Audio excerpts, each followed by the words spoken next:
आज आपण अशा व्यक्तीची मुलाखत करणार आहोत ज्यांचं काम ऐकल्यानंतर तुम्ही नक्कीच थकवाल.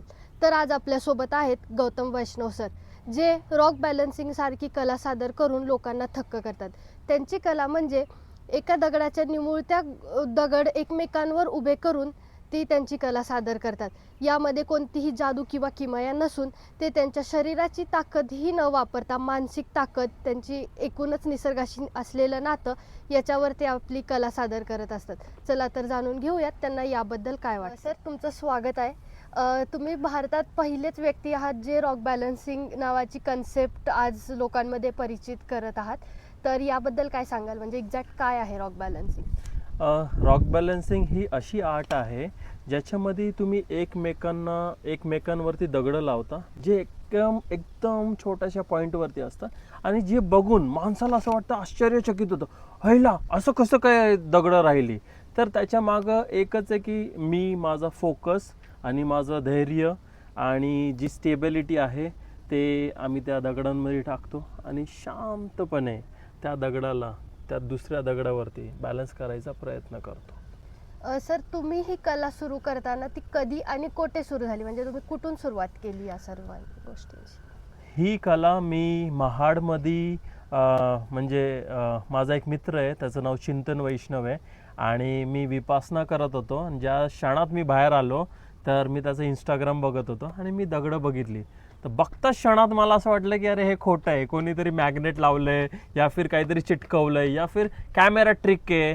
तर मला असं वाटलं, तर तो माझा मित्र म्हटलं नाही नाही असं नाही आहे, ते प्रॉपरली बॅलन्स आहे. तर तो मला म्हटलं की चल तुला मी इंट्रोड्यूस करवतो आणि त्यांनी एक वीट दिली. ती वीट मला एका कॉर्नरवर लावायची होती आणि विटेला 8 कॉर्नर्स असतात.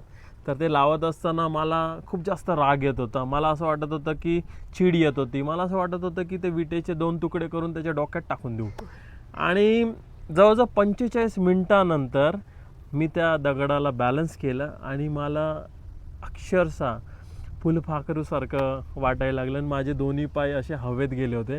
आणि तो क्षण आणि आत्ताचा क्षण अजून पण मी त्याला जपतोय आणि तेच मला अजून एक्सपिरियन्स करायचं आणि दुसऱ्यांना पण एक्सपिरियन्स करवायचं आहे, हे माझं ध्येय आहे. ही रॉक बॅलन्सिंगची कला सुरू करताना तुमच्याबद्दल म्हणजे काय एकूणच तुमचं बॅकग्राऊंड होतं, किंवा ह्या कलेत आल्यानंतर परत काय गोष्टी आहेत त्याबद्दल थोडी? रॉक बॅलन्सिंगच्या आधी मी ॲज अ डिजिटल मार्केटर काम करायचो आणि मला म्हणजे मी माझ्या जीवनात जे काही केलं आहे ते मी खूप पॅशनेटली केलं आहे.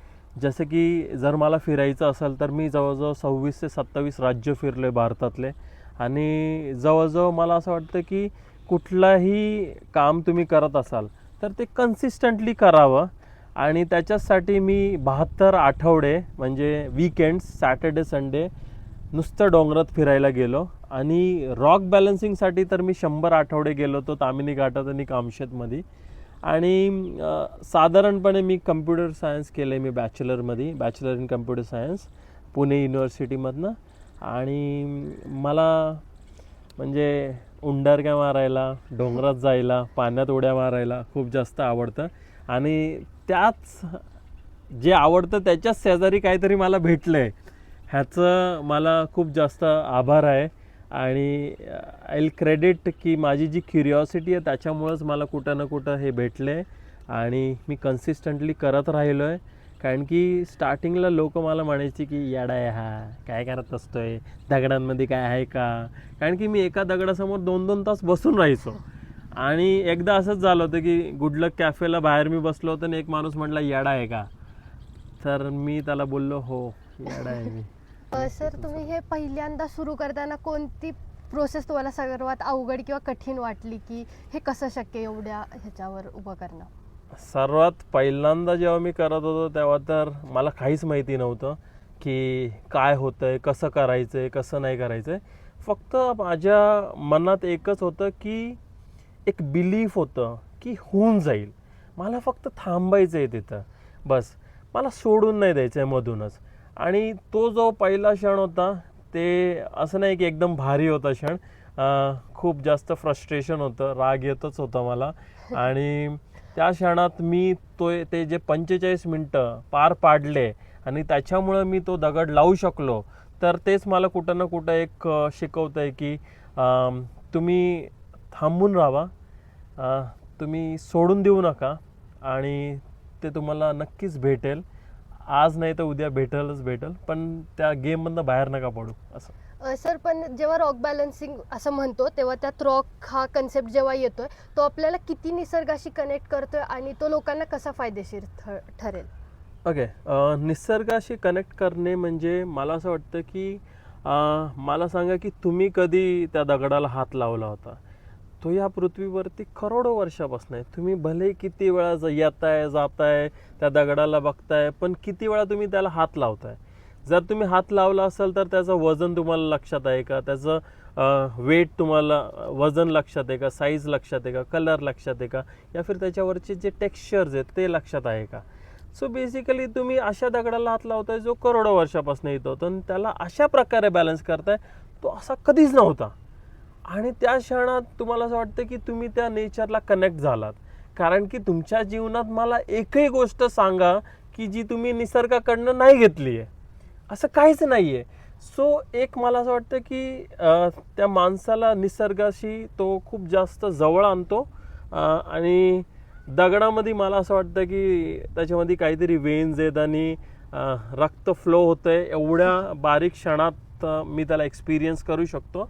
आणि तेच लोकांनी एक्सपिरियन्स केलं पाहिजे, कारण की आजकाल जीवन खूप धावपळात आहे आणि तो एक क्षण असला पाहिजे की जिथं तुम्ही त्या दगडाला हात लावताय आणि तुम्हाला स्थिरपणे तुम्ही त्या क्षणात आहात, बस. सर, तुम्हाला ही आज कला शिकून एवढी वर्ष झाली, पण आजही तुम्हाला त्यात अपयश आल्यानंतरची तुमची फिलिंग काय असते? मला दरवेळेस म्हणजे अपयश म्हणजे मी असं नाही म्हणू शकत की म्हणजे होतच नाही. होत नाही असं म्हणतो. असं म्हणू शकतो की जी गोष्ट अर्धा तासात होणार आहे तिला 2 तास लागतात. कारण की जे मी पहिल्या क्षणात केलं होतं की 45 मिनिटं थांबलो होतो, तर आज मी जोपर्यंत ते होत नाही तोपर्यंत मी ते करतच राहतो. आणि अपयश म्हणजे आमच्या ह्याच्यात जास्तीत जास्त वेळ लागणारे हा अपयश आहे, बस बाकी काही नाही. सर, लोक तुमची कला पाहायला येतात किंवा आता ह्याचा हळूहळू प्रचारही वाढतोय, पण जेव्हा तुम्हाला लोक ह्याच्याकडून कधी उत्सुकतेने, कुतूहल किंवा कधी संशयाने पण पाहतात, तेव्हा तुम्ही त्यांच्या त्या नजरेला कसं उत्तर देता किंवा काय तुमचं म्हणणं याचा? सो खूप वेळा असं होतं की मी ते दगडं लावतो आणि लोक येऊन त्याला या फिर त्याला डिस्टर्ब करण्याचा प्रयत्न करतात. मी माझ्या क्षणात राहतो आणि मी फक्त ॲक्सेप्ट करतो की लोक तशीच आहात. ती लोक क्युरियस आहेत म्हणून ते जिवंत आहेत. जर ते क्युरियसच नसते तर ते असं एक रोबोटसारखं येणारं जाणारं माणूस असता. सो बेसिकली मी त्याला ॲड्रेस करण्याचा प्रयत्न करतो की त्याला ती जी क्युरिओसिटी आहे की हा दगड असा कसा काय बसला, तर त्याला त्या क्षेत्रात या त्याचा एक्सपिरियन्स करवणं हे मला सर्वात महत्त्वाचं वाटतं. आणि मला आवडतं लोक मला प्रश्न विचारतायत की असं कसं काय, कारण की मलाही तो प्रश्न होता. म्हणून मी इथपर्यंत पोहोचलो. त्या लोकांना प्रश्न आहे आणि सांगणारा पण व्यक्ती आहे, तर मला भारी वाटतं लोक विचारतात ते आणि मी उत्तर देतच राहणार त्यांना पण.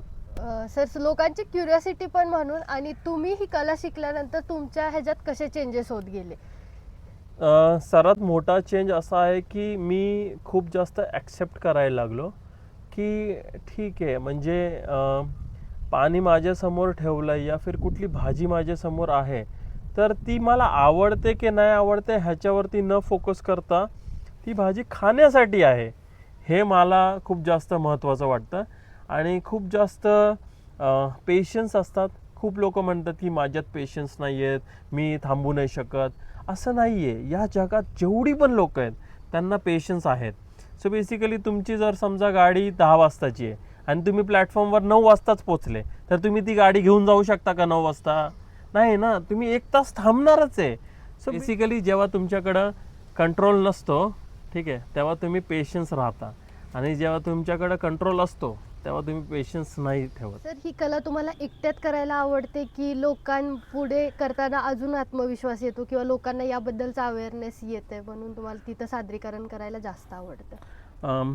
दोन्ही वेळास वेगवेगळे पर्स्पेक्टिव्ज असतात.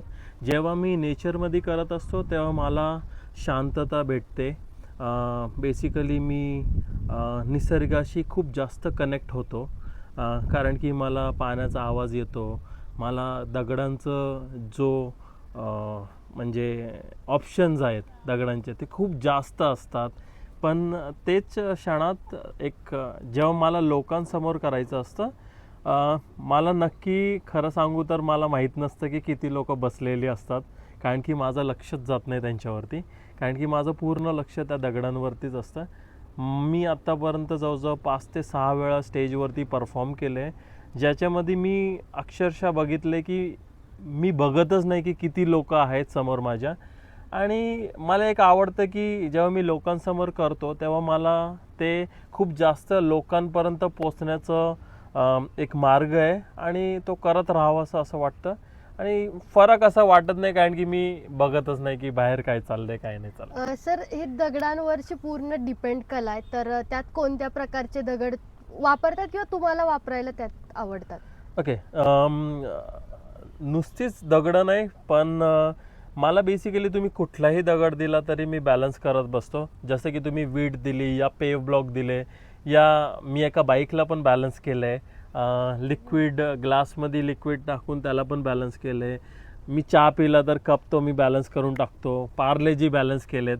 सो सीमित नाही आहे दगडांपर्यंतच, बट दगडांनंतर पण कुठलीही वस्तू असू द्या त्याला एक डिफरंट पर्स्पेक्टिव्हनी तुम्ही कसं बघू शकता ह्याच्यावरती माझा जास्त भार असतो. की हां ठीक आहे, हा दगड असा दिसतोय तर मी ह्याला असा उभा केल्यानंतर तो खूप जास्त क्युरिओसिटीनी लोक बघतील, हा माझा एम असतो. सर, लोकांना पण या कलेमध्ये इंटरेस्ट वाढला तर त्यांना काय सांगाल की काय आहे नक्की यात, म्हणजे त्यांना काय मिळेल यातून? जर तुम्हाला जर ती दगडं लावायची आहेत तर सर्वात पहिलं तर तुम्ही शिकलं पाहिजे की ते कसं करायचं आहे. आणि मी एका मिनटात तुम्हाला सांगतो की कसं करायचं आहे ते. बेसिकली जो पण तुम्ही दगड घेणार तो एकदम पॉइंटेड घेऊ नका, पण एक कर्व घ्या. कर्व गेल्यानंतर तुम्ही एखादा भांडं बघा चुलीवर ठेवतो तर चुलाला एक 3 कॉर्नर्स असतात, मगच तो भांडं बरोबर ठेवता येतं. तसंच त्या दगडाला पण खाली 3 पॉईंट्स भेटत असतात. ते फक्त तुम्हाला फील करायचं आहे आणि जाणवायचं आहे आणि व्हिज्युअलाइज करायचं की ओके, वरचा दगड 3 पॉईंटला कनेक्ट होतोय की नाही होतोय. आणि ज्या क्षणात तुम्ही त्याला कनेक्ट करताय त्या क्षणातच तो दगड तुम्हाला सांगत असतोय की अरे तो उजव्या बाजूला चाललाय की डाव्या बाजूला चाललाय, आणि त्या क्षणातच तुम्हाला त्याच्याबरोबर कम्युनिकेट करायचं आहे आणि त्याला बॅलन्स करायचा प्रयत्न करायचा आहे. आणि ते केल्यानंतर तुम्हाला या जीवनात असं होतं ना की तुम्ही विचार करताय भूतकाळाचा आणि भविष्यकाळाचा, तर ते न करता तुम्ही वर्तमान काळात राहताल तो दगड लावत असताना. आणि मला असं वाटतं की आजकालच्या खूप भागदौडच्या लाईफमध्ये लोकांना ती एक स्थिरता पाहिजे, वर्तमान काळात राहण्याची एक पर्पस पाहिजे त्यांना. तर हे दगड तुम्ही लावू शकता. आणि जे मी सर्वात पहिला केलं होतं की एक वीट लावली होती एका कॉर्नरवरती, ते तुम्ही ट्राय करू शकता की तुमच्या आजूबाजूला तुम्हाला एखादी वीट दिसली तर तिला एक कॉर्नरवरती लावायचा प्रयत्न करा. सर, तुम्ही हे जे मेन्शन केलं भागदौड, तर आजची तरुण पिढी ही खूप असं त्या क्विक अँड फास्ट प्रोसेसमध्ये जीवन जगतीये, तर मग त्यांच्यासाठी हे कसं फायद्यात ठरेल किंवा कसं त्यांना त्याचा उपयोग होईल, काय सांगाल त्याच्याबद्दल? उपयोग तेव्हाच होईल जेव्हा ते करतील. आणि माझं प्रयत्न हेच आहे की मी त्या लोकांना कसं अट्रॅक्ट करू शकतो, त्यांना ही कला दाखवून त्याच्यात म्हणजे प्रॅक्टिस कसे ते करू शकतात. एक इंट्रोडक्टरी, मी असं नाही म्हणत आहे की अरे हे होतंय तर हे तुझ्यासाठी मेडिसन आहे या ह्याच्यामुळे हे नीट होईल, असं मी काहीच बोलत नाही. मला एवढंच आहे की तो जो रसगुल्ला असतो ना तो बघण्यापुरता नसतो, पण तो खाल्ल्यानंतर माहिती असतो की तो किती गोड आहे आणि कसा लागतो.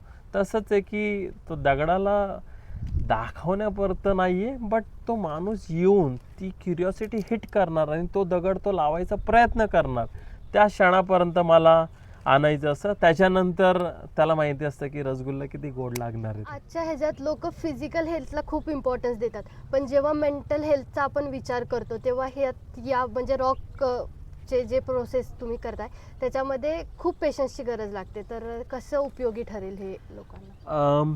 मेंटल वेलनेससाठी रॉक बॅलन्सिंग हा खूप जास्त महत्त्वाचं म्हणजे प्रॅक्टिस आहे, जिथं त्या दगडाला बॅलन्स करत असताना तुम्हाला असं वाटत असेल की तुम्ही मेडिटेट करताय, पण तुम्ही मेडिटेट नाही करत आहे, बट आम्ही तुम्हाला फोर्स करतोय की तुम्ही मेडिटेट करा. जोपर्यंत तुमच्या डोक्यांमध्ये खूप जास्त विचार आहे तोपर्यंत तुम्ही ते करूच नाही शकत. तर आम्ही फोर्स करतोय की तुमचे जे विचार आहेत ते कमी करा. जेव्हा तुमचे विचार शून्यावरती येतील तेव्हा तो दगड तिथं बॅलन्स होणार, आणि तो बॅलन्स करत असताना तो सारखा तुमच्याबरोबर कम्युनिकेट करत असतो. तो कम्युनिकेट कसा करतो की ज्या क्षणात तुम्ही त्याला ठेवता त्या क्षणात तो तुम्हाला सांगतो की मी नाही बसणार आहे, आणि मग त्याच्यासाठी तुम्ही त्याला ॲडजस्ट करता. आणि ज्या क्षणात तो म्हणतो की मी बसणार आहे तेव्हा तुम्ही विचार करता हात कसा काढणार. तर प्रत्येक क्षणात तुम्ही विचार करत असता या डिसिजन घेत असता की येस आहे की नो आहे, पण तुम्ही मधी कुठंच खेळत नाही. जेव्हा तुमचे ओपिनियन्स नसतात तेव्हा तो बॅलन्स होतो. आणि तुम्हीच बघा की तुमच्यासमोर तुम्हाला असं वाटतंय की तुमची मम्मी चिडचिडी आहे, जर तुम्ही ॲक्सेप्ट केलं की हां ठीक आहे चिडचिडी आहे, तर काय प्रॉब्लेमच नाही. प्रॉब्लेम कधी येतो जेव्हा तुम्ही ॲक्सेप्टच करत नाही की ती चिडचिडी आहे. तर म्हणून ते कलेश होतात. आणि मला असं वाटतं की कम्युनिकेशनमध्ये फक्त बोलण्याचं नाही पण ऐकण्याचं खूप जास्त महत्त्व आहे, आणि तो जो ऐकण्याचं महत्त्व आहे तो त्या दगडांमधनं मला भेटतो, आणि मी लोकांनाही सांगतो की तो भेटू शकतो, कारण की तो बोलतो आहे तुमच्याबरोबर आणि तुम्ही फक्त तिथं पेशंटली बसलेत, आणि तो तुमच्या माइंडला ट्रेन करतो आहे की ओके मला त्या दगडाचं ऐकायचं आहे. आणि त्या क्षणात तुम्हाला तो प्रेझेंट आणि वर्तमान काळात आणून ठेवतो आणि एक स्टिलनेसवरती आणतो, ज्याच्यामुळे तुमच्या डोक्यात शून्य विचार येतात, आणि त्याला म्हणतात the flow state of mind. Sir, हे रॉक बॅलन्सिंगच्या या आर्टकडे पाहताना तुम्ही प्रोफेशनली कसा विचार करता या सर्व गोष्टी? जेव्हा मी स्टार्ट केलं होतं तेव्हा मला असं कधीच मी विचार नव्हता केला की मी ह्याला कमर्शियली काहीतरी घेऊन जाईल. बट सर्वात पहिल्यांदा मला अपॉर्च्युनिटी दिली ती झपूर्झामध्ये, जे खडाकवासलामध्ये म्युझियम आहे. तर तिथं मी शिकवायचो आणि परफॉर्म पण करायचो, आणि लोकांचा जो इंटरेस्ट बघून मला असं वाटलं की अरे हां खरंच लोकांना चांगलं वाटतंय, भारी वाटतंय. आणि मग नंतर मी तिथं जवळजवळ मी 25 ते 30 वर्कशॉप्स केले झपूर्झामध्ये. आणि त्याच्यानंतर मी त्याला कालाघोडामध्ये घेऊन गेलो, मुंबईमध्ये आर्ट फेस्टिवलमध्ये. आणि तिथून मला जे कॉर्पोरेट कंपनीजमधनं इन्क्वायरीज आले, स्कूल्समधनं इन्क्वायरीज आले, कॉलेजेसमधनं. त्याच्यानंतर मी जवळजवळ मोठ्या मोठ्या मल्टीनॅशनल कंपनीजमध्ये शिकवलं, जसं की IHCL आहे, रेड ॲट आहे, Sterlite, persistent, JLL, urban nest, अशा मोठ्या मोठ्या कंपनीजमध्ये शिकवलं. शाळांमध्ये शिकवलं, जसं की ब्ल्यू रिच स्कूल आहे, देवरूड पब्लिक स्कूल आहे.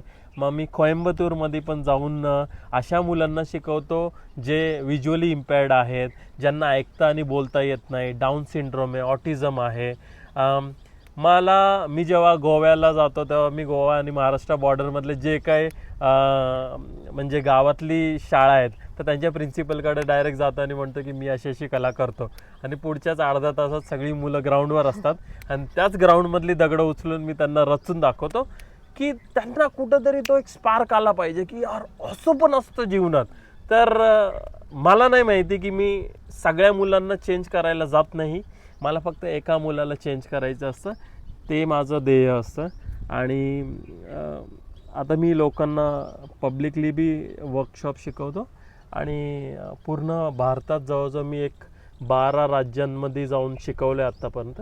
आणि कुठलेही नवीन राज्य असतील तर बोलवले तर मी जातो तिथं आणि शिकवतो. सर, धन्यवाद तुम्ही एकूण दिलेल्या माहितीबद्दल. तर ही रॉक बॅलन्सिंगची जी कला आहे ही प्रत्येकाने एकदा तरी नक्की ट्राय करावी. सर, धन्यवाद. थँक्यू.